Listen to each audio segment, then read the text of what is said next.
Once upon a time there was a little girl who was loved by everyone, especially her grandmother.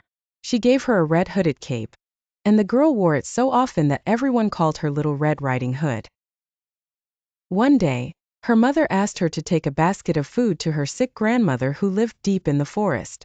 Before she left, her mother warned her, "Stay on the path and don't talk to strangers." As Little Red Riding Hood walked through the forest, she met a wolf. He seemed friendly and asked her where she was going. Forgetting her mother's warning, she told him, "I'm going to visit my grandmother." The wolf, being clever and wicked, quickly thought of a plan. He suggested that Little Red Riding Hood pick some flowers for her grandmother. While she did that, the wolf ran ahead to the grandmother's house.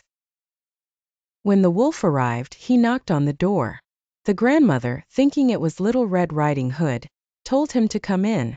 The wolf entered and swallowed her whole.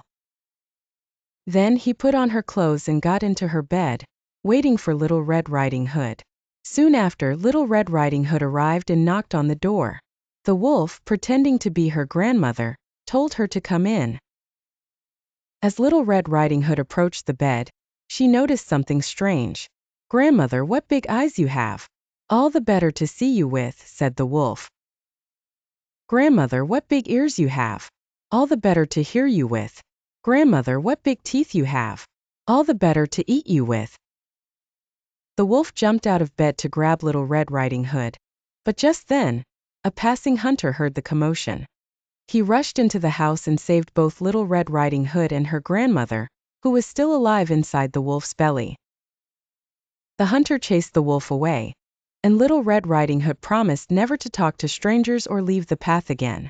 And they all lived happily ever after.